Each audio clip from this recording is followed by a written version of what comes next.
नमस्कार, मेरे किचन में आपका स्वागत है। आइए आज हम घर पर सेवई बनाएंगे। आज मैं आपको बहुत सरल तरीके से घर पर सेवई बनाना बताऊंगी, जिन्हें आप बनाकर 1 से 2 साल तक उपयोग कर सकते हैं। तो चलिए अब हम सेवई बनाते हैं। सेवई बनाने के लिए हमने 1 कटोरी गेहूं का आटा लिया है, 1 कटोरी मैदा, 1/4 चम्मच नमक और पानी। हम डेली में जो आटे से रोटी बनाते हैं हमने उसी आटे को लिया है और इसे हमने मैदे की छन्नी से 2-3 बार छान लिया है। और हम इसमें डालेंगे 1 कटोरी मैदा, जिससे सेवई और सफ़ेद बनेंगी और मुलायम। आप चाहें तो सिर्फ गेहूं के आटे से भी सेवई बना सकते हैं या सिर्फ मैदे से भी बना सकते हैं। मैदा हमारे स्वास्थ्य के लिए हानिकारक होता है, इसलिए मैं गेहूं का आटा और मैदा दोनों मिलाकर सेवई बनाऊंगी। तो चलिए अब हम आटा लगा लेते हैं। सेवई बनाने के लिए मार्केट में इस तरह से सेवई बनाने वाली मशीन आती है। मेरे पास यह बहुत पुरानी है और लोहे की है। इस तरह से पीतल की भी मशीन आती है। आपके पास जो भी मशीन हो आप उससे बना लें। इसमें 2 प्रकार की छन्नी आती है, एक मोटी और एक पतली। आपको जैसे सेवई बनानी हो, मोटी या पतली, आप उस तरह से छन्नी लगाकर बना सकते हैं। मैं यहाँ पर पतली छन्नी का यूज करूंगी, जिससे सेवई अच्छी पतली पतली बनेंगी। इसमें हम थोड़ा सा तेल लगाकर इसको फिक्स कर देते हैं। आप चाहें तो इसे टेबल में लगा लें, पलंग में या पट्टे पर। आपके पास जो भी सुविधा हो आप उसमें इसको फिक्स कर दें और फिर इससे सेवई बनाएं। अब हम सबसे पहले बाउल में गेहूं का आटा डाल देते हैं और अब इसमें मैदा डालेंगे और हम डालेंगे इसमें 1/4 चम्मच नमक। नमक आप बहुत ज़्यादा ना डालें। अब हम इन सबको अच्छे से मिक्स कर लेते हैं। आप चाहें तो इसको छानते समय ही मैदा, नमक और आटे को मिला सकते हैं। इस तरह से अच्छे से मिलाने के बाद हम इसमें थोड़ा थोड़ा पानी डालते हुए पूड़ी के आटे की तरह आटा गूंथेंगे। हमें इसका आटा बहुत ज़्यादा नरम नहीं करना है। कुछ लोग बगैर नमक के सेवई बनाते हैं, पर नमक डालकर बनाने से इसका स्वाद और अच्छा आता है, इसलिए मैं इसमें थोड़ा सा नमक डालकर बनाती हूँ। इस प्रकार आप पूड़ी के आटे की तरह सख्त आटा लगाएं। आटे को आप बिल्कुल भी नरम ना करें, नहीं तो जब आप सेवई बनाएंगे तो वो आपस में चिपकेंगे और गुच्छे गुच्छे बन जाएंगे। अब आटा अच्छे से लग गया है। अब हम इसको 10 मिनट के लिए ढक कर रख देते हैं और फिर इसको मसल कर फिर सेवई बनाएंगे। इस प्रकार हमने मशीन को पलंग में फिक्स कर दिया और अब इसको घुमाते हुए हम सेवई बनाएंगे। सेवइयों को डालने के लिए हमने इस तरह से बांस का छींटा लिया है। कुछ सेवइयाँ हम इसमें डालेंगे।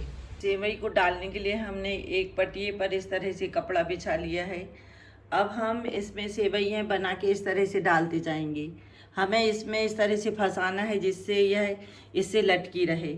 एक कपड़ा हमने नीचे भी बिछा दिया है, जिससे जो भी गिरी हुई सेवई रहेगी वो कपड़े में रहेगी। आप चाहें तो इस तरह से पटिए पर कपड़ा डाल लें या आप बांस के छींटे पर या पलंग के ऊपर भी कपड़ा बिछाकर सेवई को डाल सकते हैं। इस प्रकार हमने आटा लगाने के बाद गीले टॉवल से इसको ढक दिया है और देखिए इस तरह से हमने कड़ा आटा लगाया है। अब हम इसकी एक लोई लेते हैं और इस प्रकार तो मशीन में डालेंगे और इस तरह से हाथ में दबाते हुए और मशीन को घुमाते हुए इसको आप ध्यान से डालें, क्योंकि मशीन के अंदर अंगूठा चला जाएगा तो फिर इसमें हाथ कटने का डर रहता है। इस प्रकार हम अंगूठे से आटे को दबाते जाते हैं और सेवई इस तरह से निकलती जाती है। आटा डालते समय आप ध्यान रखें कि अंगूठे से अच्छे से आटे को दबाएं, नहीं तो हाथ कटने का डर रहता है। आप चाहें तो इसे बेलन से भी दबा सकते हैं, लेकिन बेलन से दबाने से अच्छे से दबाव नहीं पड़ता है, इसलिए मैं हाथ से ही दबा कर बता रही हूँ। देखिए इस तरह से आटा अंदर चला गया है। अब हम इसमें दूसरा आटा डालेंगे। इस तरह से अब हम दूसरी लोई को लेंगे और इसको इसमें डालते जाएंगे और इस तरह से अंगूठे से इसको अंदर करते हुए मशीन को घुमाना है। आप देख सकते हैं कि नीचे सेवइयाँ बनती जा रही है और हम मशीन चलाते जा रहे हैं।